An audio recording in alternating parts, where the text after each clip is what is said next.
Creative Come Up is brought to you by Jones Management. Follow us on Instagram at Managed by Jones and tune in to new episodes of Creative Come Up every Tuesday, wherever podcasts are listened to. Welcome back to the Creative Come Up, where we conversate creativity and, of course, the come up. Today, I am your host, Aonna Jones, and we have got a special guest. I'm so excited. I'm going to try to contain myself. Her introduction is lit. The finesser of all finessing. She is the creator of the Finesse Factory. If you don't know, search the hashtag Millennial Finesser. You're probably already one. I'm almost definitely sure. You are already one. She is a filmmaker. She's illustrious. Illustrious. No. That is the word to describe her. Next to me is the Anastacia Davis. Oh, that's where you cue the track. Aww. The laugh track. Thank you. That was beautiful. Illustrious. I've only heard people say that about weddings and flowers and institutions of higher learning. So to be... That is you. An institution of higher learning, because you are telling us how to finesse. Now, when I change my bio, go ahead. Aonna Jones, at the bottom, because that's the one. An institution of higher learning. I love that's that. you, the Finesse Factory. Wow. Because if it wasn't for you, I wouldn't even know the word illustrious. Because you are the only person, you and your mom, the only people that I have heard use that word. And I'm like, that is a beautiful word. It feels like it grows from trees. Illustrious. It's like, where does that grow? I'd like to have a bouquet of illustrious. Right. Can I have one in the backyard, please? Yes, please. Matter of fact, put it in the front. Where people can see your illustrious yard. Right. Mm-hmm. And let me tell y'all, to top off her latest news, just in case you don't know her, which you should know her, and if you don't know her, you're about to know her. This lovely woman just won $25K. In here, we need to insert $25K from the TBS network.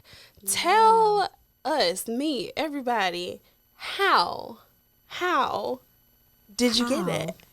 Oh, man. So basically, what the honor, privilege, blessing that I have is being a TBS HBCU cash out contest recipient or winner. I like to say recipient because winner I don't know. You want to win a team. Yeah, but it's just the humility in me to be like, oh, we can't say we won. Humble it. Then it's like, we're exclusive. But you did claim your victory. It's yours. Really didn't start. Well, I won. Mom, we made it. I want to thank my mom, my daddy, my God, my brother, my boyfriend. That's how you gotta do. But yeah, so basically, the whole challenge, it was an initiative with TBS Network, and they actually went and recruited 2 HBCU alum and former stars of their shows, House of Pain, which would be Keisha Knight Pullum and Lance Gross, and those 2 together came and found a myriad of HBCU graduates within the entertainment realm, with an educational space, just anywhere you could think there's an HBCU graduate. Yeah. And all those people came out the woodworks and hopped on Instagram at the same time and announced the TBS HBCU cash out contest. Wow. And all of them were like, oh, I'm Kalana Bearfield, or oh, I'm Carlene Roy, and all these people who I literally follow on Instagram, and they were all speaking about how you could win $25,000, and all you had to do was submit a 60-second video stating how your HBCU is helping you attain your wildest dreams. Well, I put the wildest in there, but they said reaching your dreams. So I didn't, surprisingly and unfortunately, and it's one of those, why this always got to happen to me things. Hashtag, why me, Lord? But hashtag, thank you, Lord. Come on. So the why me is in both ways. Why me? The humble, but why me? The struggle. Yeah. So it's a balance. It's a balanced life here. But, I didn't see the whole program as soon as it kicked off. It took a little time for it to matriculate down the Instagram algorithm to get to me. And by a long time, I mean, people had been doing the challenge for over a month. And by the time it got to me, the competition was just about over. So my friend, Sydney A. Foster, shout out to you, boo, Sydney A. Foster at That's a name. University. They're about to be somebody. Oh yeah, Ava DuVernay follows her on Instagram. I'm like, already somebody. Already somebody. Had a little like mini doc situation on PBS. I said, girl, I'm trying to get a level. Okay, girl. So she sent the post to me, and like she always sending me stuff to apply, and it's like I always make a joke out of it. I'm like, yeah, she be sending me stuff from like apply for this scholarship for National Geographic, and I be like, girl, they ain't gonna choose me, girl, I ain't applying. And look at God. Like, so I usually just be like, thanks sis, and I don't usually follow up on it because I'm either busy or I just have made up in my mind it's unattainable. But for some reason I had like this thorn in my side that was like, you gotta apply, and I'm like, girl, God. Okay, that's cute. Girl guy. Like, he's an all-breasted one, we have different things we refer to each other depending on the day. So I'm like, God, what are you talking about? What do you mean apply? And he's like, you need to apply. And I'm like, you sure, God? Is this real life? Is this you? Devil, get out my ear. I'm like, what is this? I was like, I need to get clear. He ain't that close. He's not that close, but I applied and I was like, oh my gosh, okay. I'm going to apply. And I just had this outlandish, wild idea. I was like, man, I really want to like create a Nike commercial, but make it HBCU. Come on. Nike, but make it theater. I'm like, Nike, but make it Stasha. Come on. New bio. It's not enough characters. We're going to have to talk. At Instagram algorithm, we're going to have to figure it out because I need all these quotes. But, so I was like, okay, I'm going to go ahead and apply. Now, originally, I was thinking, like, I would shoot something here and then go to Alabama. Like, I always knew I wanted to go back to Alabama State University, be on the campus, walk the halls, and, create this Nike commercial essence that really just became a time capsule of my time at ASU. But... money was funny. Real funny? Real funny. Laughing out hee ha ha at my bank account. Like, the money be like, girl, you got some big dreams for them pockets. Them pockets don't match them dreams, boo. Like, and it's okay. It's okay. It's okay. It just makes the victory that much sweeter. Because literally when the check, by the way, the plane has landed. Period. The check is here. In the building, guys. It's in the building. And it was so funny because the day that, and this is just full transparency, because if you know me, like, I'm a private person, but I'm very transparent. Like, if you ask me, I'll tell you. But if you don't ask me, I ain't saying nothing. Right. It's like a diary, but baby, we unlocked. We ain't got no keys. Yeah, it's no key. It's like, it's my diary. It's all an illusion, but you can take the key off. You can open it if you're about that life. Period. So, like, the day that the plane landed, I was cracking up because my account, for whatever reason, I don't know if everybody just wanted their money that day. Probably. My account says 0.00 and my savings says 0.00. Mind you, I hadn't seen that in months. And that probably is, like, people are like, really? I haven't seen that in years. I'm like, well, yeah, it's months for me, boo. Come on. So, different point of life. In a long time. So when I saw that, I was at work. And it was so funny because I'm at work, working on set, filmmaking, like, dream job. I'm literally the check is landing, and I'm looking at my account. It says, I said, child, I am not my circumstances. I said, this is this is crazy. I am a walking oxymoron. I said, $0 in the bank, but a $25,000 check on the way. That's it. I said, what kind of God I serve? Don't make me get on the check. I start spitting just like that. Like, but it was crazy. I was like, there's no way. I was like, this is impossible. But to digress, and to reel that back in. Yeah, so basically ended up shooting the video, went to Alabama, got to garner a nice support system, and my mom executive produced it, as I like to call her, because I had to hit her with the, girl, listen, just hear me out. I got a proposal. She like, what you want, baby? What you want? I'm like, no, don't do it like that, Ma. No, it's always a bag for the dreams. It's always a bag for the dreams. I said, listen, I said, invest in me now. I said, not gonna invest in you later. And she's like, what are you talking about? Outside of the fact that you're my mom? Right. I was like, you're low-key, high-key my momager, so it's low-key, high-key your job. Like, but I was like, if you just invest in me, I said, I promise you it'll be worthwhile. And she was like, well, you speaking in that authority, so, she's like, I will acquiesce to the prayer warrior in you. And if God's telling you this is what you got to do, well, then I got you, and I will finance you. So what she did was buy my homeboy a ticket from Florida to Alabama. Well, actually, we had to fly him from Florida to Atlanta, and then go from Atlanta to Alabama. A joke. It's all right. Sometimes it takes a couple stops to get to where you need to go. And I was like, I ain't even go through that. Like, it was a whole dissertation of how the enemy was trying to make sure that video did not go down. Like, it was March Madness. I didn't even know why it was so many people at the airport. I was like, is COVID not still running rampant? Why are there so many people? She ain't got no boundaries and you're out. No boundaries. It was so many people at the airport. It was packed. My schedule looked like this. It was literally crazy. It went like this. I was supposed to, this is the week that the video is due. And mind you, this is like, I, as a filmmaker, understand it takes time, possibly days to edit, right? Depending on thy schedule. And thy schedule be our fool. So I was like, how is this going to even humanly work? But you're not human. I feel like once you realize that you're not human, you will stop putting limits on yourself. Okay, I'm going to have to recognize the power within, because it was not humanly possible for anything to play out the way it played out. So I had a drought, as you saw by the 0.00 in the count. Like, that was like, I had a drought from gigs because of COVID and everything like that. So going from no gigs to all of a sudden, right when I'm supposed to be flying out to Alabama, all of a sudden I get booked for 3 gigs. I'm like, okay, this is a blessing, but you trying to curse me? What is this? I was like, what is this? Right. I was like, I have been on a hiatus from the film industry, and now y'all want to throw a bunch of gigs down my throat when I'm trying to go win $25,000. They're like, we're open. The blessings are falling. Where are you?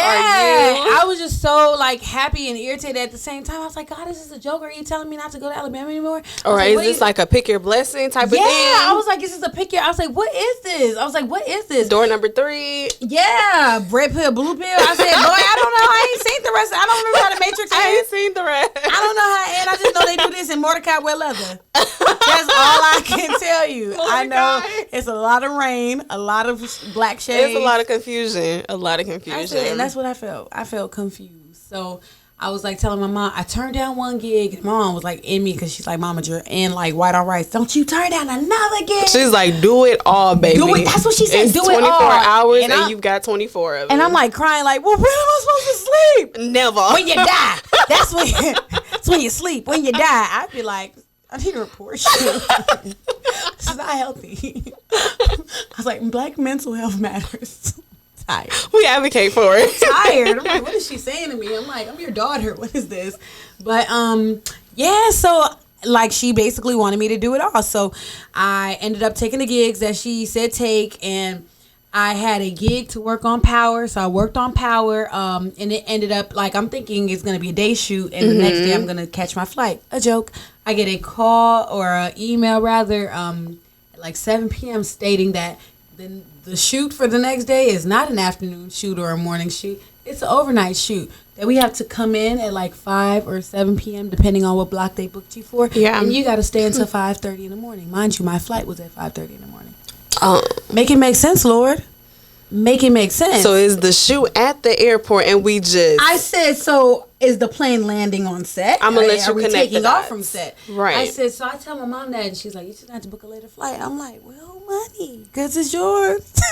The increase. The increase. So I'm like praying to God, like, Jesus, please don't let it be crazy. And like every other flight around was like $300 more, $400 more. But there was like one flight like at 10 a.m. and it was like only like 30 something more dollars. And I was like, Shonda, That's it right there. That's it. Because when I saw those other, like, all you see is the big numbers. Like, you don't ever even see the small. You just see big numbers. I almost clicked out the page. It's like what happened to the low to high? Yeah, I said, what is this? I said, what is this? Amazon says low to high. Is it Amazon no more?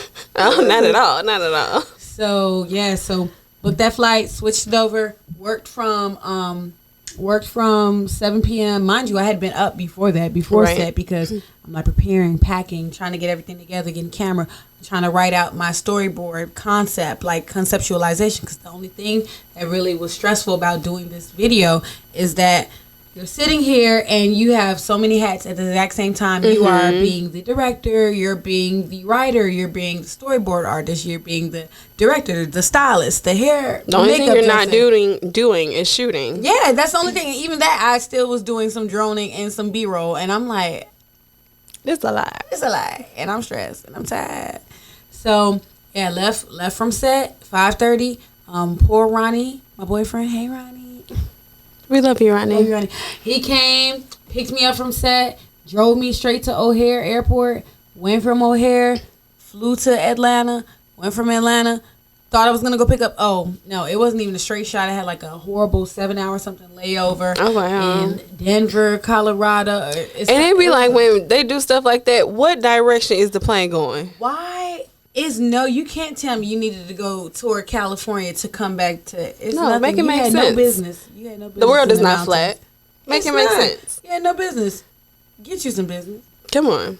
So yeah, got there. Ended up being March Madness, like a bunch of basketball stuff. And Ronnie was telling me it was like March Madness in some other game. He made sure I knew there was a difference. I'm like, okay, boy. At the end of the day, this airport's packed. That's the moral of the story. Yeah, airport's packed. And my rental car that I had rented, I'm getting a call while I'm still like in Denver. Like, are you still coming to pick up your car? I'm like, baby, I ain't even landed in Atlanta. What you mean? I'm like, of course I'm coming to pick up the car. And she's like basically telling me I cannot. She's like, you have a out-of-state license, and at this establishment, like, we're not going to drop the name for the company rental car. You know who you are. But the car company was like, we do not, accept out-of-state identifications. And if you do present an out-of-state identifications, you have to present a major credit card. I said, well, honey, I got debit card. Right. As I said, I am vowing not to go down the rabbit hole with credit. So that's not even accessible to me. So she was like, well, it's a wrap for you, basically. So I tried to find rental cars from everywhere else. Nothing to be found. Nowhere. So I'm now, like, in Denver, like, trying to figure out what's going to happen when I land in Atlanta. Right. And, like, I have my homeboy who was helping me film, Ulysses Turner. Hey, Ulysses. And I'm like, how are we going to get to Alabama? I have to hurry up, get down there, because my flight was the day after we shot. Like, it was a turnaround trip because I had to come back the morning of Ronnie's birthday. So I was like, I have to come back for Ronnie's birthday, and the day after his birthday, or 2 days after his birthday, the film was due. So, time. Where are you? My cousin ended up coming and get us because she tried to find us a ride, but then he like left us stranded because somebody else was offering $800. So understandable. Not mad. Don't knock your hustle, boo. But you left me. I will never forget. Me and the 25K will never forget. This could have been you. Could have shared in this, but you left us with $800, and now we have 25K. No, it's okay. It's all right. Everybody has their blessings. But yeah, so my cousin, she came, picked us up, dropped us off. We didn't get to go to bed until like 2, 3 something in the morning because we're like organizing memory cards, SD cards, and all kind of stuff. It was a lot.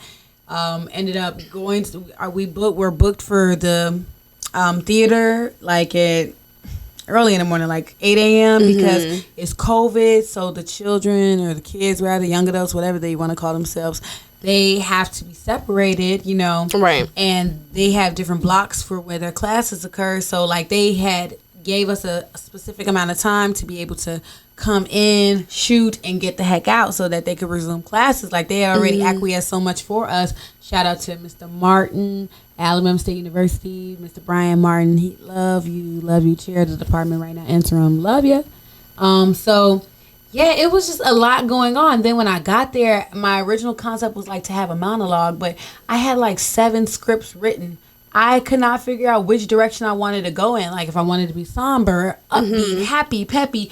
Like I wrote so many different. I just had notebooks full of like paper and like lines. Like, and I would tell Ulysses, okay, well, highlighting. Like, what about this line from here and this line from the somber part, and this part from here. Right. And he's looking at me like, boo, I'm the cameraman. I don't know. You better call your mama. She a writer. I ain't got the words for you. I'm calling my mama. She ain't helping. She like half asleep. She like, baby, you gonna have to make decisions. And I'm just like, why everybody want me to be an adult? What is this? Today. I'm like, thank you. I'm like, what's that? It's so ghetto there. Adulthood. That's the trouble part. But so, long story long. We just decided to X out the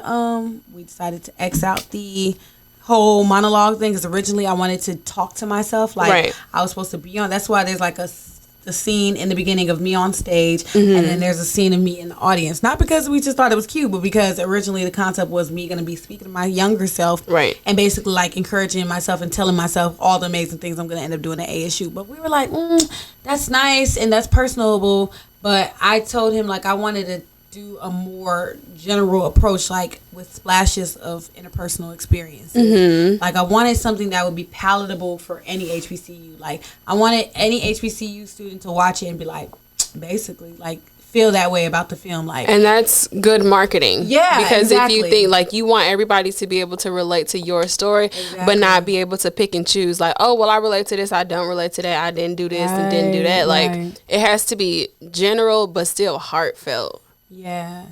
And then people don't want a Kellogg's commercial either. They want Nike. People love Nike. So it had to have a semblance of me and my story as well. Yeah. It's like they have to get to know you in its, what am I trying to say?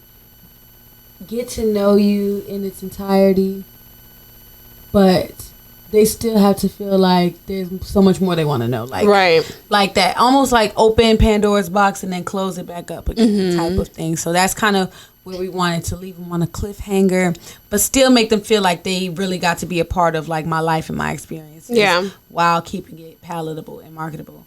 So creative come up. Up. If then it's stuck. So I feel like we have digressed from the lay of the land and the we went down a rabbit hole of how hard that video was, but there's a series of more of other trials and tribulations that happen. But the moral of the story is, when something's for you, it's for you. You just have to. It's this saying that my mom loves from her undergraduate, not her undergraduate, her graduate school, Clark Atlanta University, where they say, I'm Alabama State all day, but I appreciate my brothers and sister HBCUs and the quotes that they have because they take me through. So Clark Atlanta, what they said, at least at her time, was, if there's a will, there's a way. If not, we will make one. Love that. I'm like, can we rebrand that? No. Right. How about Black America? Can we take that? Can we take that as a collective? Like, so, yeah, that's literally was the moral of that TBS HBCU cash out contest. It was where there's a will, there's a way, and if not, God will make one, because I couldn't see it. Like, everything that could have went wrong from the beginning to the end. And, at the same time, God just kept sending ram in the bush. I was like, I didn't know what music to use because I knew we couldn't have any copywritten material. God just told me, like, just ask your friends from Full Sound. I'm like, I don't have time. Make it full circle. Yeah, I'm like, I don't have time. They're not going to have time to sit there and compose anything for me. It's so last minute. I don't want to be that girl for them. Like, I was like, this is too big to be knocking on people's door at the wee hours of the night. And God was like, you better knock in. Come on. Be open. They're up. You better be in that manger, Mary. Like, right. I'm like, okay. So I did. I hit up my homeboy, Elton Baptiste, with his beautiful name. Like, he's somebody too. Yeah, Elton Baptiste and Ulysses Turner. I'm like, where do they find y'all? Where do they make y'all? Like, come on. Where's the name factory? But that's what they cranked out. Old famous Elton Baptiste. And I hit him up and I showed him some footage and he was like, oh, bet. And he went to his thing. He was like, how's this, and this? And I saw one song, the name alone, it was called Wish. And I was like, I don't even have to listen to it. I was like, that's it. When you wish upon a star, ding, like that's the one. And when I heard it, I was like, yes, it was somber in the beginning. It began to swell. It had hope at the end. I said, these are the chords, this is the notes, this is what I want. So he was like, okay, cool, I'm finna send it right over. I said, wow, that was easy. Just like that. So one thing I would say with, marketing and branding and being creative and stuff like that is closed mouth don't get fed.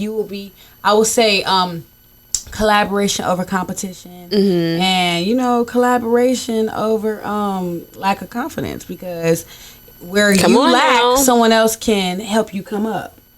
That's it. So where I was lacking, in which it was like I didn't have like a SoundCloud itinerary or lit track list ready to go.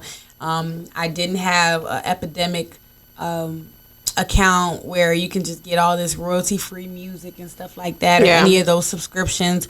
Money was funny, and I wasn't finna be in the piano trying to figure out no chords. Looking Is crazy. this the key? Is this it? This ain't it. This ain't it. It's not swelling. Like, so at the end of the day, where I was lacking, my homies helped me come up, and I believe that that's like a huge thing in branding, marketing. Like, so many people think you have to be like a one-stop shop, one-man band, and in some instances you can be, but there's a lot of instances where you need to tap on thy neighbor and say, neighbor, I need help. Like, and they're gonna be like, baby, how, and how can I help you? You'll be so surprised how many people are more offended that you didn't tap them than, you tapping them. Right. They're, like, if you make it and you didn't, like, ask or lean on them or get it, they didn't have an opportunity to contribute, you robbed each other of a moment, you know? So, like, even when it was time for my interview for being a finalist for TBS, me and my mom and Ronnie, we were sitting there like, okay,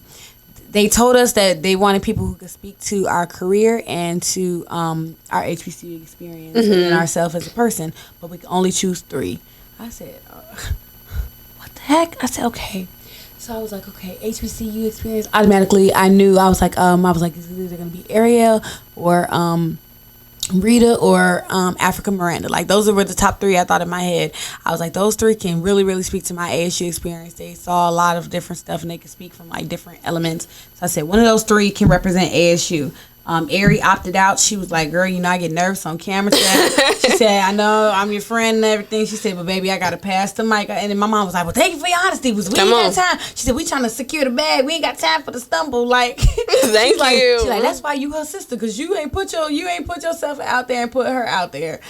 And get embarrassed? To get embarrassed. Ever what? We thank you. So she was like, well, I think you should do Rita. So it was perfect because we didn't realize how much of a bridge Rita Usher, actually. She was my mentor at Alabama State University. When I first got to ASU, I was like in a deep, dark depression. Whole nother story, whole nother day, whole nother podcast. Right, probably a different one. Change the title. Whole nother podcast. But I was like in a very dark space. So all I was doing was going to class, the cafeteria, and my room. That was it. So thankfully I had met Ariel in a orientation class, and from there I was introduced to her mentor, who was Rita Usher, and from there Rita Usher like pulled me out, like, because I had made like this dumb vow to myself, like, you were so loud in high school and junior high and stuff like that, you're gonna come here and be like the quiet bookworm. Oh no I was well on my way. I was on the right track. I really was. I was like, let me just tell y'all, we've been recording for almost 30 minutes, and I have said a bare minimum of 20 words. And she vowed to herself that she was going to go off to a place and be quiet. I do not believe it. I did. And my mom was like, I don't recognize you. I don't know who you are. It was like really what's I was wrong? like, quiet girl, another podcast. I'm sorry, y'all. It's crazy in these streets. They know who they are. You know who you are. No, we ain't talking about you, so you can stop that. Put that pride down. It ain't you. Period. It's you. Period. But yeah, so I was literally just going to my room, and I was just like so quiet. I just sat by myself in the cafeteria, like, and then it was like my first time being in Alabama. Like, I had never visited the school or anything. My first time going to the school was moving there. Right. What in the crack was that? It's like, okay. I mean, I guess people do it every day, but that was blowing me. So Rita, she pulled me out my shell. She was like, girl, I see so much in you. Like, you're playing. Like, I don't know. I'm glad she did. Yeah, she was Thank like, you, Rita. Yes, thank you, Rita. She was like, I don't know what this is. Nah. And she just basically introduced. She was like, y'all, this is Stacia. She did it and just taking me around campus. And like, y'all all get with her. Y'all take her under your wing. Y'all be her friend. Y'all do this. Y'all do that. Yes, we thank you, Rita. Yeah, and I was just like slowly but surely like a turtle, like coming on out the shell. Like, baby, you weren't coming out the show. You were getting back to yourself. To yourself. I was getting back to my ways. But I had totally transformed, like from butterfly to cocoon. Like, what butterfly does that? Like, I had flipped. I went back. Anastacia. It was crazy. Wow. Heavy on the seas. We need a moment of silence. Okay. Yeah. We digressed. But I still can't believe that you really did that to yourself. But we'll save that for when the podcast stops. Yeah. But to just think about HBCUs. Like, every time I'm on social media and I see somebody that has in their bio that they went to a HBCU, the level of support, I said, y'all ride for each other, which is great. And that speaks so much to the community that you said Rita got you back to yourself. Yeah, back to my way. And introduced you to everybody to build a community for you. So that way you got people supporting you all across the world. Like, legit. All across the country. In real life. Like, I'm not just saying that to just, blow some smoke.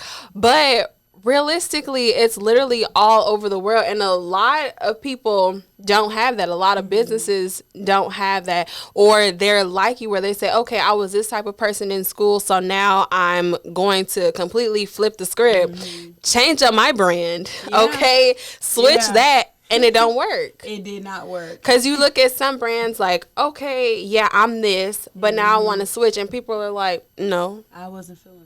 I don't feel the authenticity of that. Like, I can't gel with you. So for her to see that inside of you and then say, boo, you have all of this inside of you, literally just reconfirming everything you were running from. Yeah. And she's like, no, we're going to give you a community.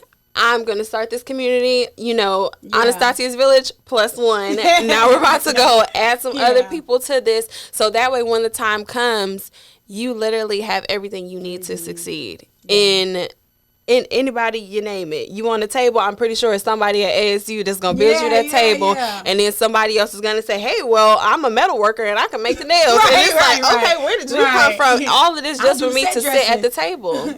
And just to present myself. And it's like, you don't see how many people are legit behind that. And even in the video and thinking about your story, like, you wanted it to portray you, but also it's a reflection. Like, look at this mirror, know that I am the mirror, but see yourself.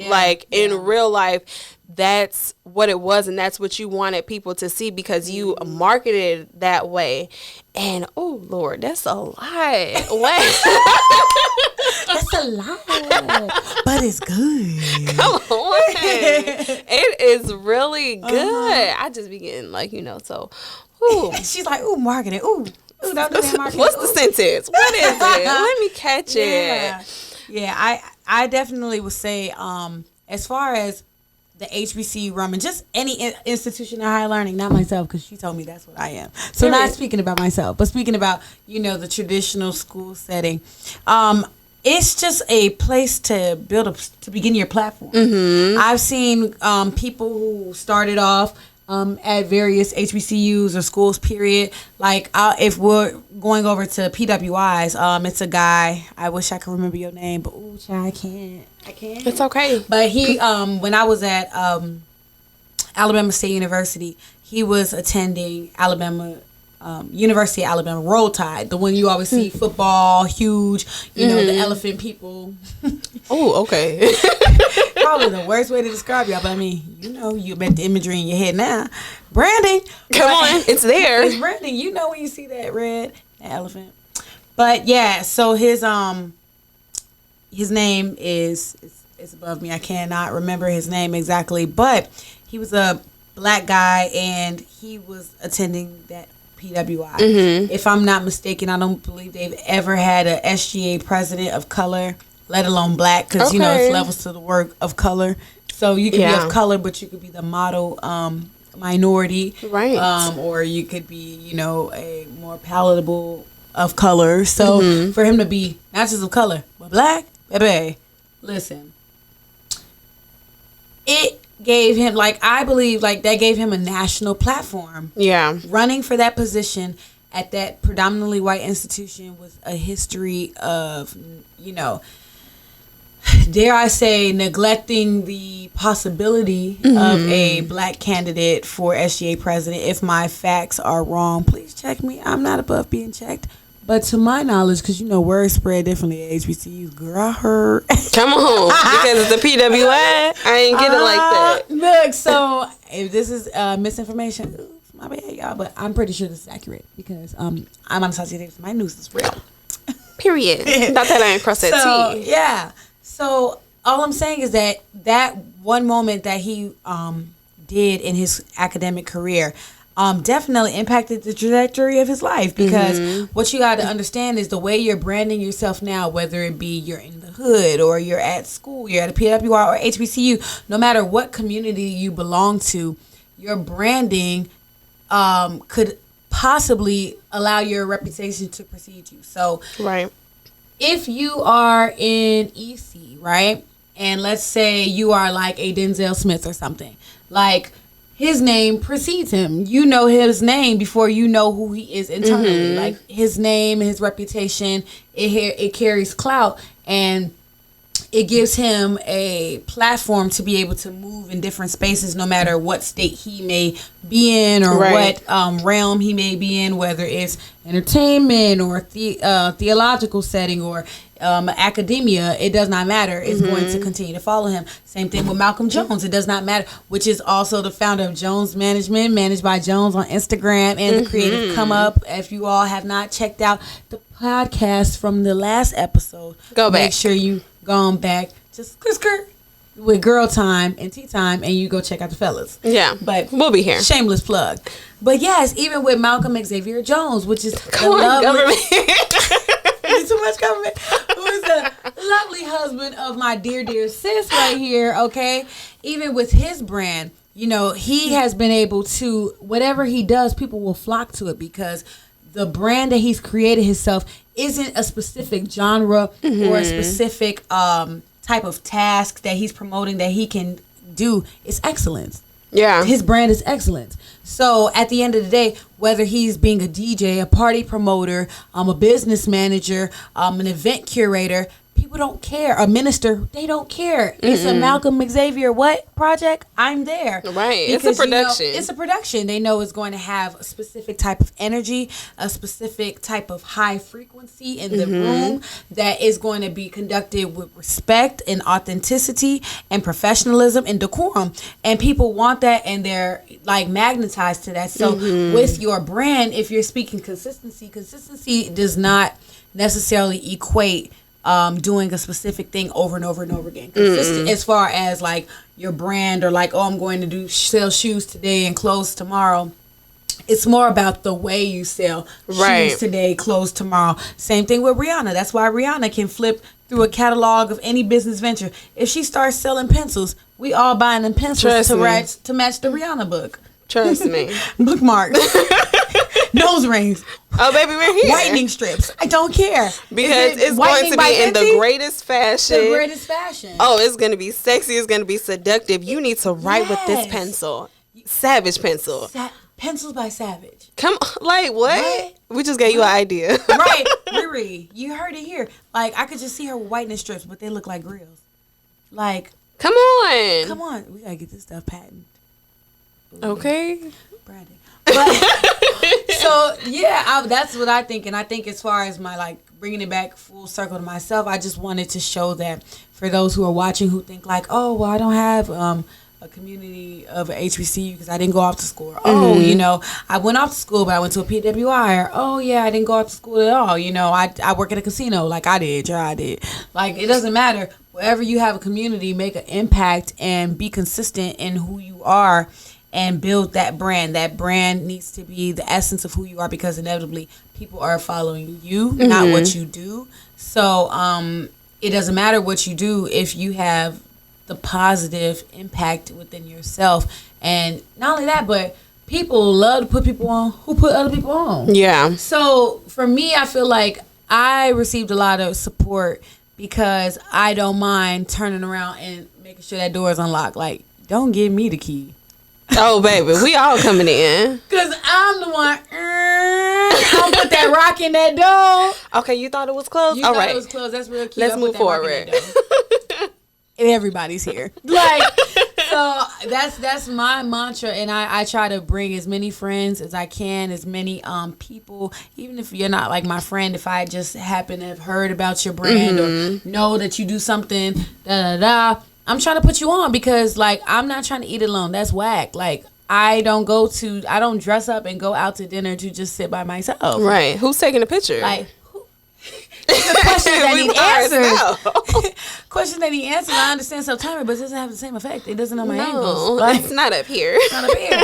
So, yeah, like I don't want to eat alone. I want to eat. I want my friends to eat. I love getting on Facebook after a hiatus, like, cause it's like Sometimes you need them. I just don't be on that. Like I post and ghost. I'm hurt. Yeah, you know, which sometimes isn't really a good marketing strategy. Not a good marketing strategy. We're working on it. Yeah. We're not perfect here. It's the come up. You know, Elevation. That means you have to be down. Come on, you sometimes need to put yourself down to come back up. Yeah.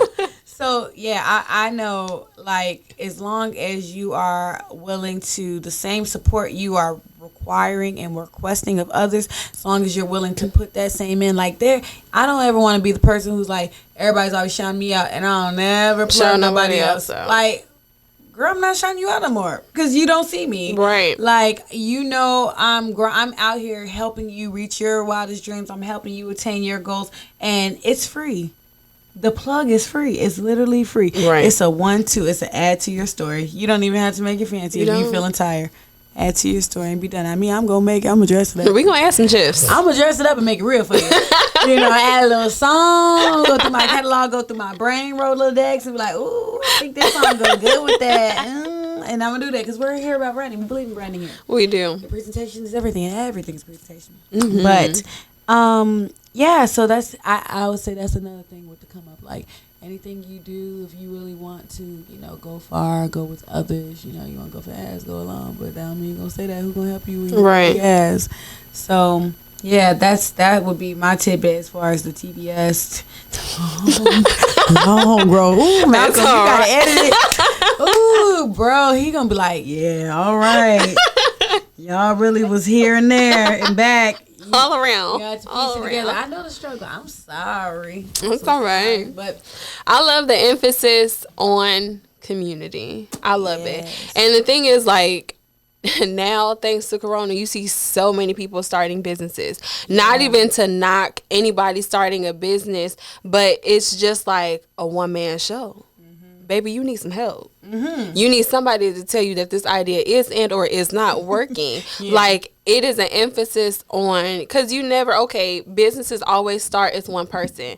But eventually, that business grows into a whole corporation. You got employees. Now you got your janitors that don't want to be there. Like, it is a whole thing. So, even people like you said, you were at a casino. I started off my second real job. We're gonna talk about the first. The second real job. I love the first job. I love that first job. We gonna talk about it. She didn't give me permission. Yeah, it's okay. Another time, another story. The second real job was at a houseware store downtown Chicago, and you legit won't know who you work with until you start talking to people. Like, and these are older people, and you know, our generation loves to glean. We love to get as much knowledge and not experience it as possible. Yeah. However, the older generation, we got this. You know. I ain't coming for anybody older than me, but y'all know from who I have met. Y'all know. Sometimes y'all fit into that category. Comment if I'm wrong. Let me know when I'm wrong. Right. That's all we care about. But just conversating with them and finding out what they have done, you know, to step outside of my normally quiet kind of shell. Like, I'm just here to work and I'm going to laugh and giggle and do whatever I need to do to make the day go by faster. Like, I'm literally working in the same stockroom as somebody that used to work with Prince. I'm just like, wait a minute. Wait. What you done did? Why are you here? Why are you here? Tell me. Give me the story. First, with someone that used to do illustrations for McDonald's Happy Meals. I'd be like, how are we all in the same room? How did we end up in this store? How?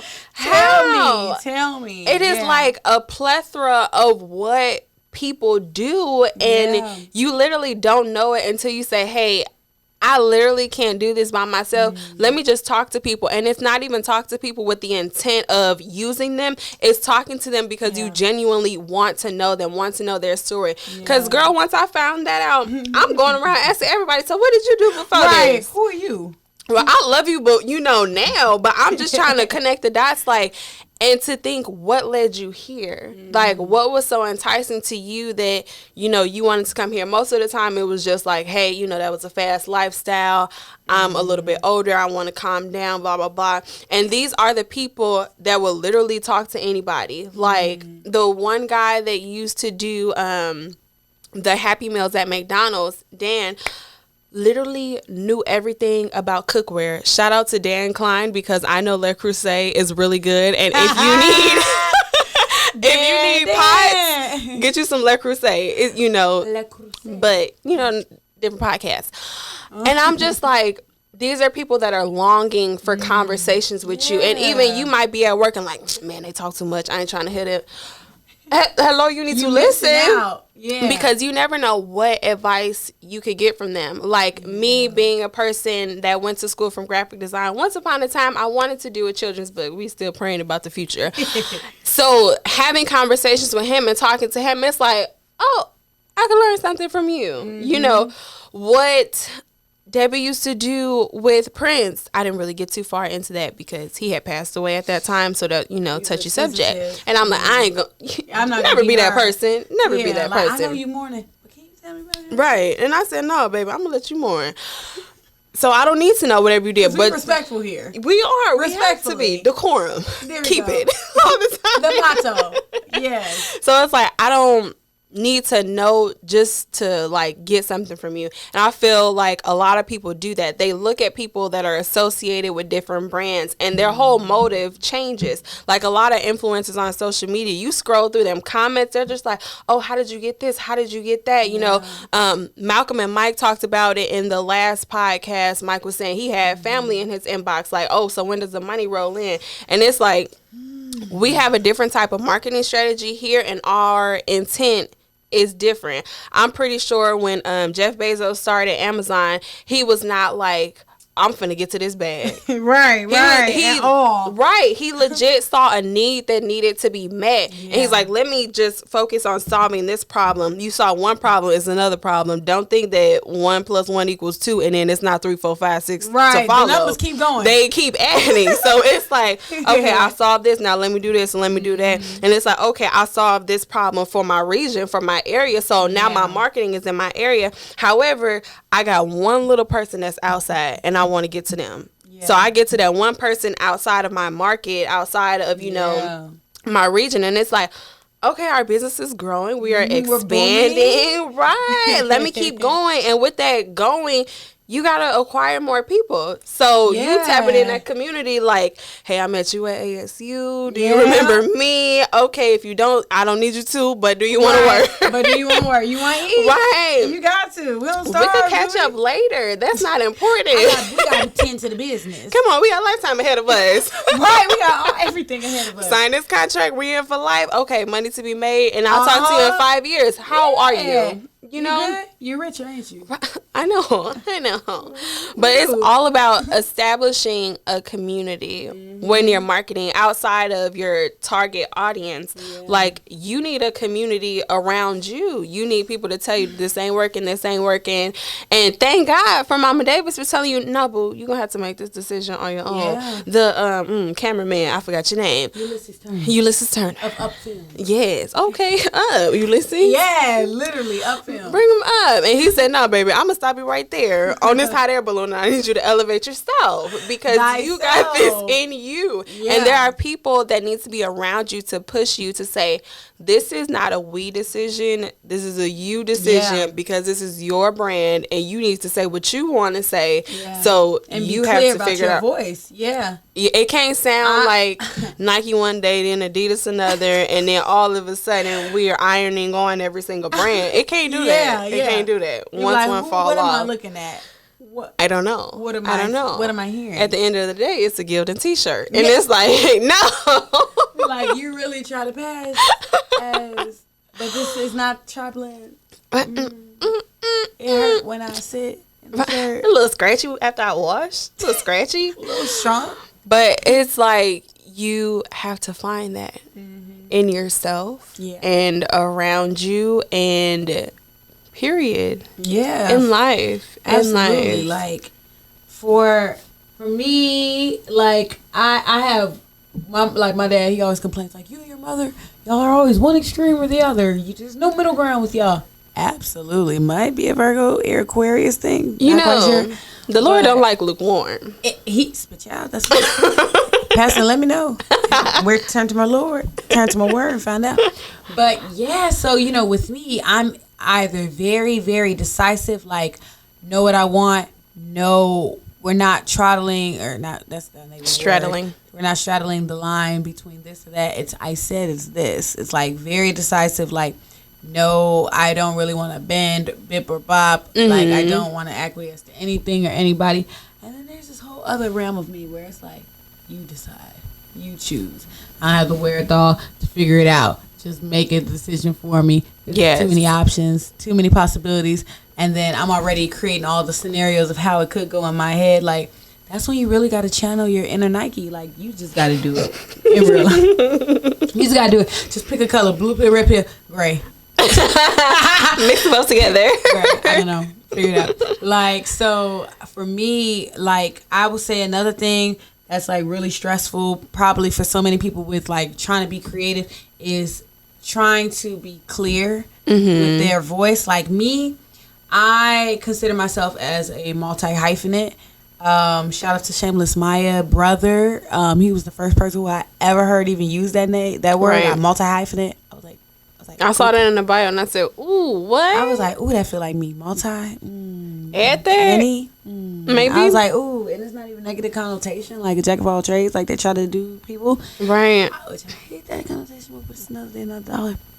But I was like, oh my goodness. I was like, okay. So for me, like being a multi-hyphenate creative, what I like to think of myself, if I had to put it all underneath the umbrella of anything, I would say storyteller. Like no matter what medium I'm trying to tell a story, down to my Instagram stories, like it's a story. yeah, like I want to convey a message. I want you to feel like you went on a journey, and I really hope you all are following Aonna Amazingly Aonna on Instagram for her daily recap stories, which is my favorite TV show. It literally starts my day.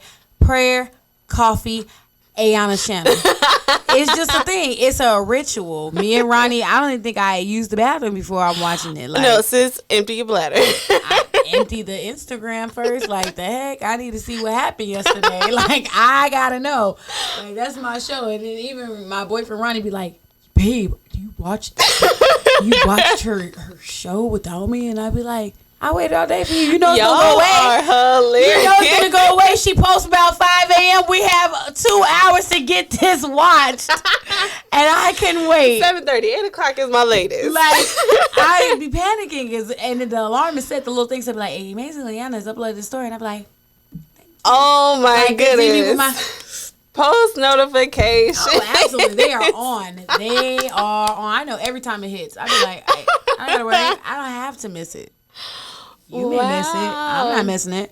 But consistency, and her voice is clear. So even though for me, although I may do a lot of things like as a multi-hyphenate, which mean like I do filmmaking. I like fashion. I like makeup. She like to sing on the side. Throw that in there. I like a lot of different things of the artistic nature. I love to travel. Oh. If ain't nobody tell you that's an art, it's an art. Let me say it one more time. I love to travel. If you look at like my account expenditures, it says bills, tithes and offering, travel. That's it, boo. The Holy Trinity. That's where my money go. Like people like, I would wear the same pants until next year. Why? I'm not buying them jeans. That's a flight. Them shoes? That's a flight. Period. Huh? You want me to drive in the countries? I want to listen. So, yeah. So people's like, oh, you need to find your niche. You need a niche down. You need to figure out what you're gonna do. Da da da.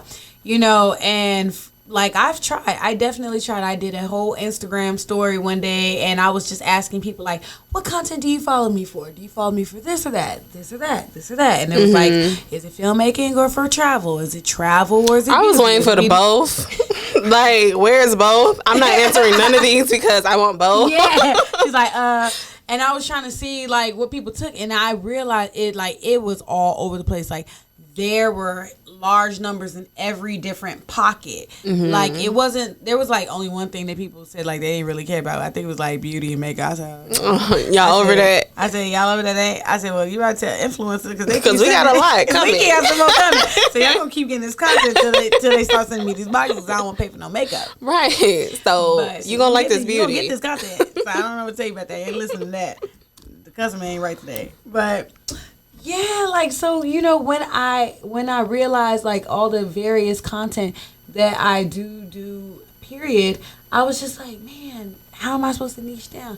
How am I supposed to brand myself and like, you know, really hone in on one thing and just, you know, perfect that? And then I was like, well, if anything, overall my content is storytelling. Overall my content is Black excellence. Like I said, that's the grid. That's the profile. I was like, now whatever marketing, you know, gurus, they'll probably break it down and come in my neck about how I need to niche down and whatnot and what's my target audience. But I'm like, honestly, you can look at my algorithm and my statistics and all that. It's a hot mess. My followers are like 50% women and 50% men. That helps nobody in their marketing at all. I look at like other media kits and stuff, branding kits and whatnot, and if you're really trying to get into the influencer life and taking it seriously and you want to like be able to get brand deals and market yourself and do all that stuff, I would definitely suggest you make a media kit for yourself. But when I was on the verge of making my media kit, I was stopped dead in my tracks. I said, girl, baby, what kit? What kit? I said, girl, this do not help. The demographic, it was everywhere. Like the people who follow me, it was like top was like Alabama, Atlanta, then it was like Chicago, then East Chicago, then Jamaica, then New York, then Australia, then Canada. I said, no brand's gonna like this. I said, this makes no sense. It's like we've got different climates here. We're in another part of the world. And then the other media, because I saw like the women who get like a lot of brand deals for like beauty things and stuff like that. They're like, oh, my target audience is about 80. My audience is like 86% women. You know, they're in North America from the ages of 26 to 34. They're married women, you know, they married don't women starting up their lives. I'm like, child, listen, my age range, it said is 17 to 75. I said, yeah, and at that point, I just threw the media kit away. I said, baby, we're gonna have to go a different route. Right. Because clearly you're not helping nobody. You're not helping anyone. No. But think about it. That's how department stores are. We literally, everybody is in here. You are a department store. And everybody. The bio keeps expanding. So I have now become an institution of higher learning and a department store. Period. Thank you. Because all of them house a bunch of different people. Yeah. And even thinking about the Finesse Factory, it's people of all demographics that want to learn how to finesse, how to be like Anastacia Davis. Let me tell you, it's a God thing, and if he didn't make you her, for real, it's probably not gonna happen. I'm trying to take it to you for real. I'm telling you, like, and you know, that's even like the for anybody who's not familiar with Millennial Finesse or Finesse Factory, you know, it's Finesse Factory now. It had some rebranding. We definitely had to repurpose ourselves because originally it started as a joke, like niche down. Yeah, niche down. Like it was a joke. Like everybody used to be like, "Girl, you finesse this, you finesse that." Like I heard it a little bit in high school, more so about my dad, because my dad was like the OG finesser. He'll make some stuff shake. If it didn't shake, he'll make it shake. He'll make it shake. Like anybody know Michael Davis, he was gonna figure it out. Trust me, that brick wall is gonna shake. For real, he gonna figure something out. So between like his lifestyle and just making something happen out of nothing, dollar out of 15 cents, dollar out of 2 pennies. I was about 3 months ago. When I figured out 3 months ago what that meant, make $1 out of 15 cents. I said, "This is my life." Like you're like, I get it. I'm here. This is my moment. For real. Like, and he taught me all that. So, you know, moving from, you know, watching my dad just make stuff happen, like signing us up for Young Eagles program, like in Gary. He hears stuff about it for free, and we're like out there learning how to fly planes in Gary. Like we like kids from EC, like how you We're like, that? where's the plane? How are you like getting taught by like Tuskegee Airmen how to fly? Like just a whole bunch of different experiences that I was able to have. Like my dad put me and my sister in Taekwondo. Like the community. He would find the craziest, most outlandish, most culturally rich stuff and be like, yeah, Val, so the kids finna do this tomorrow. And because it's you, you're going to use that at one point in your life. At one point, like... You're going to say, that is not how you kick. That's not... It's a moon kick, and it goes around. See? Like, it does. Like, see? I have no belt, but I know that kick. Period. I know that kick. Belt for what? Hold them up. We don't need it. I buy my belt. I don't know. So, it was like...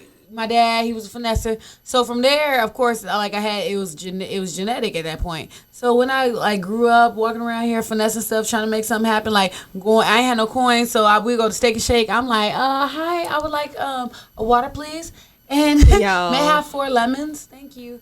May I have 3 packs of sugar? And these are at different times, guys. This is not all waitress came back. Exactly. You can't just hit it all at one time. They gonna be know what's up. You got finesse it slowly, surely, do it. And it was real slow. Everybody put in their order. I'm sorry, can I have some more lemons? Okay. It's like, Anastacia, we gonna do this right now. Yes, I learned that from my dad. And then I used to like taste it. It used to be so good, his lemonade. So I'm like, what I pay for? Pay for what? Pay $3 for what? For what? For not for lemonade I can make here myself. Period. He give me the lemons, the sugar, I got it.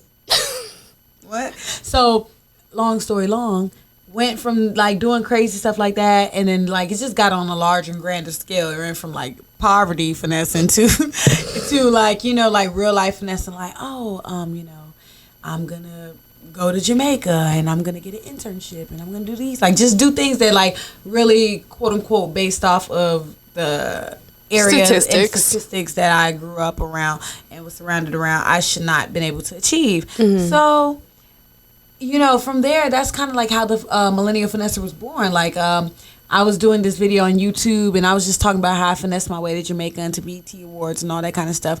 And I just, like, I thought about, like, Confessions of a Teenage Drama Queen, but instead of that, I was just like, Finesser, I was like, Confessions of a Millennial Finesser. Like, and from that moment, like, that phrase was born, and then from that summer, I just kept thinking about Millennial Finesse. I was like, man, that's like so like me. Oh my God, I have an identity. Woo! I have a brand. So I have a word that encompasses like my life. So from there, I was like, okay, I'm going to launch a clothing line. Woo! The power of the pivot. The power of the pivot. No, all encompassing. Department store. Department 1. Know when to let it go, kids. Know when to let it go. So, yeah, it was. I was like, okay, I'm gonna do. You know, I have all these quotes about finessing. Finessing is a higher form of hustling. Da da da da. You know, and I want to get these on shirts and get these out there. And you know, like we had MF because we play on the word millennial finessing because we're edgy here. You know, so I knew the brand was like urban and I wanted to appeal to a certain crowd. So I was like, if somebody walking around with a shirt MF, they gonna want it. I was like, even though it's like looks like it has a negative connotation when you see it, it says millennial finesser under it. Mm-hmm. So I was like, okay, that's cute. Marketing wise, da da da. So the shirts, they did decent. Not enough to get my account into the positives at all time. Not well enough to, you know, to catapult me into God is dope stratosphere. But, you know, from there, I was like, okay, I went to grad school and I ordered a few more shirts. Got those sold, but it was like the startup costs were ridiculous. Mm-hmm. All the money you had to front in the beginning for not even like a positive return. Like you're not even quite sure if it's how well it's gonna do. A lot of time packing and like I support your endeavors. All that packing and making sure it is specially crafted and curated per person. Let me tell you something that ain't for everybody. And you best know what you're doing when you get in what you're getting. Come up. And you better figure out a plan how to get out. Because I had to get the heck up. I said, God bless your ministry. So from there, I took a year off because I was like, I just, you know, I created this Instagram story takeovers before like people was like really into the Instagram story takeovers. And I was like, you know, I really want something to accompany like some type of content to accompany the t-shirts. So then I was like, okay, well, if I actually have people who actually have access to the shirts and the gear, they can wear it and kind of like do the subliminal subliminal message to get more people to buy it. So I started, and my first actually was Aonna. She had short blue hair. Oh my gosh. Ava was the only kid in her life, and she was fresh. Yeah. She was fresh. So she was my absolute first Millennial Finesser takeover ever. We always support. Always support. Yeah, and then, of course, from there, her husband, Malcolm Jones, ended up coming on, and a plethora more of my friends. And then from there, random people, like, not random, like I knew them, but like people outside of like my immediate bubble, like started hitting me up like, oh, bro, I'm trying to get on there. And I'm just like, you want to do it? Like, all right. I don't have to ask. You want to? I'm like, this is something worthy of like a yes. I was like, yeah, come on. Come on, baby. Like, daytime and password, it's yours. Yeah, sure. Period. Your hours are from this to this.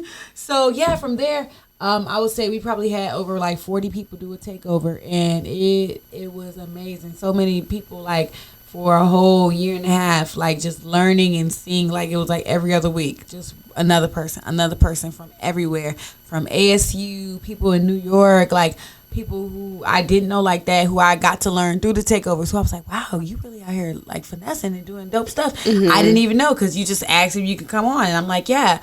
And people who I didn't know at all that I would like DM, and I think that's kind of what started the shift of the Finesse Factory, because as the popularity grew with the MF Story takeovers, I wanted to reach out to people outside of my immediate circle. And that's another good thing with branding. It's like what Aonna said, when this is your target audience and you've created this loyal clientele and you want to branch out, now you have your roots. Now you have to start really circling and cycling and seeing who you can start pulling in and roping in to expand your brand. So I know, like, with Jones Management, for example, you know, Jones Management, of course, that's the umbrella, that's the hub.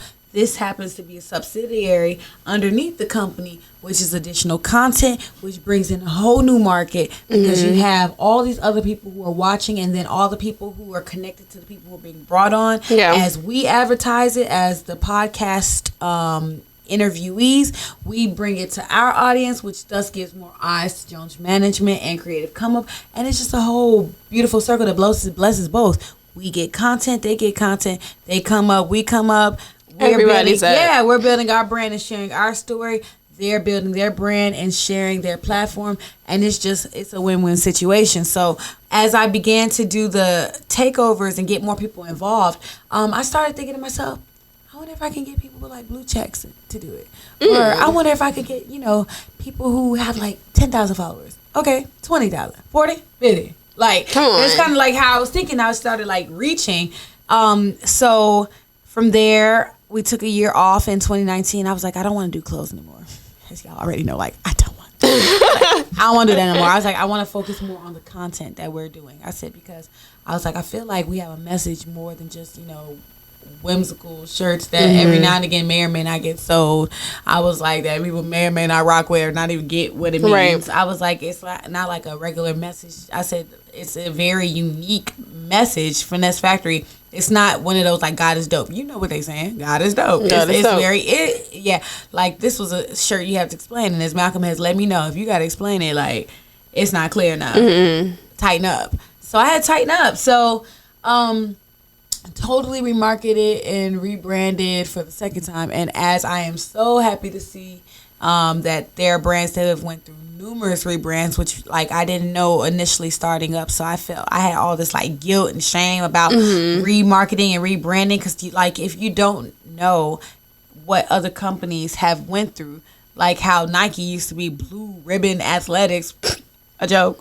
Like, real joke. A joke, like, you know what I'm saying? You don't understand. You don't really know, like, how Amazon, what did they used to be? Like, some weird bookstore, something. Okay, yeah. Like, so, yeah, like, after I did that research, I felt a lot less shame and embarrassment about switching up the brand. I said, okay, well, we're just going to politely just not talk about shirts no more, and hopefully ain't nobody gonna notice. Right. Ain't nobody asked, so y'all must be good because We're still coming up. We're still coming up. So as time progressed and we began to do content, we did the series called Finesse Fame series, which was primarily during the pandemic, where a lot of people were becoming viral and famous, and a lot of people were also getting a lot of money for whatever reason. People were like becoming very financially fit, like during the pandemic. Right. So I asked on the Instagram page, I said, hey, do y'all want to know about how to finesse fame or fortune? And everybody wanted to know about fame. So from there, a whole new genre and leg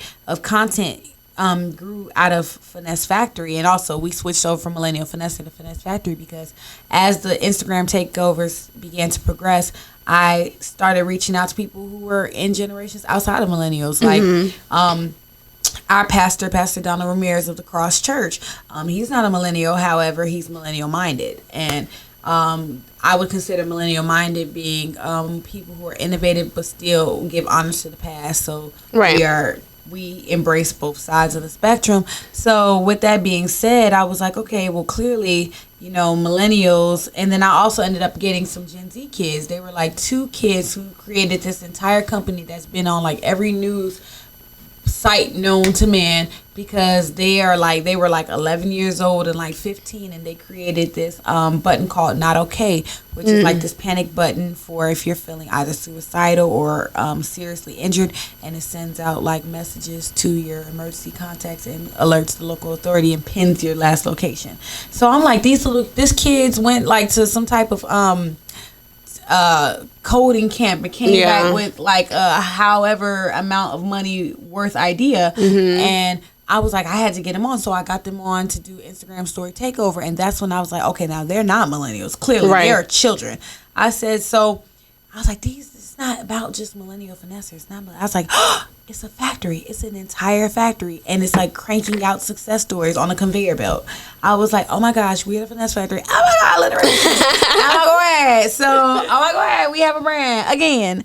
So yeah, we switched over to Finesse Factory, and from there, like we just keep rebranding, and finally, where we're at right now, not finally, as in inevitably, this is all we're gonna do. But now we are pivoting one more time, because as we began to do content, the content turned into an event online. And we did, during the height of the pandemic and protest, with the killings of George Floyd and, all the, and Ahmaud Arbery and all the horrible police brutality things that we were seeing coming to light, I ended up reaching out to the cast of Freedom Writers, the director, Richard LaGravenay, and the woman who played Ava in the her name is April Hernandez, and reaching out to them, and they ended up agreeing. The girl from All That, if y'all remember her, the black girl with the dreads, like all of them ended up coming out, and we literally brought Hollywood to the hood. So we had a Zoom call, and we were in EC in our sister Renda's living room, and I'm literally sitting in there like, we are on the phone with Hollywood actors. Like, we grew up, some high school inner city, they had the same rotation of, they had the same rotation of films. Like, they love to let you watch Happy Feet. Yeah. Right. How old am I? I mean, I appreciate it. But Happy Feet, Freedom Writers, like, it was like the same few movies in a rotation. So to go from growing up on that movie and really identifying with that movie to having them on the line was like an entire full circle moment. And then Hilary Swank had the nerve to show up. I said, girl, did you ever on this line? Like, it was crazy. And then come to find out later, after reading the transcript, the producer for Queen and Slim was on the line. The president of MGM Studios was on the line. So many heavy hitters. Yeah, it was. So we ended up. digress. So I say all of that to say that it doesn't matter how many times you continue to redefine yourself. As the end of the day, thank God that I had Jones Management on my on speed dial, because they definitely helped me come to terms with what I wanted the operation for Finesse Factory to be. And inevitably what I ended up coming up with was that Finesse Factory bridges the gap between the marginalized and the made it. So with that phrase, it encompasses anything and everything I do, no matter what realm I operate in. But now my focus or my roots are going to be in events, because that's the only, out of all the different things that I've done with Finesse Factory, that's the only thing I could really see myself doing long term, nonstop, and then hiring out, and contracting out other people to carry out the other content that would supplement that and support that. So so right now we're working on the Finesse Factory's first event. I'll drop that name at a later date. Yes. So stay tuned. But that will be the launch for the events that we're going to begin having across the U.S. So I'm very excited about that. It's a big step, because it's going from a side hustle to a complete career, which is a whole nother come up conversation. Yes. Whole nother. So I just want to thank Anastacia for joining us today and sharing all these tips, knowledges, her story with us, because it's important to hear how people come up and are still coming. Like, it's a never ending journey. And just a few key takeaways for today. Always remember, marketing is more than one person. It can start as one, but it needs to end up as a whole department store. You're going to need it. Institution of higher learning, to be exact. Period. You're going to need all of that stuff. So it's important to have a community with you. Even if you didn't start with one, build one, find one, just talk. At the end of the day, open up that line of communication with people. It's always needed, and it's beneficial to you and them, Have good intention. But thank you for joining us. Tune in for the next conversation. You never know who's coming up. So we'll see you guys in the next one. Peace. Thank you. Bye.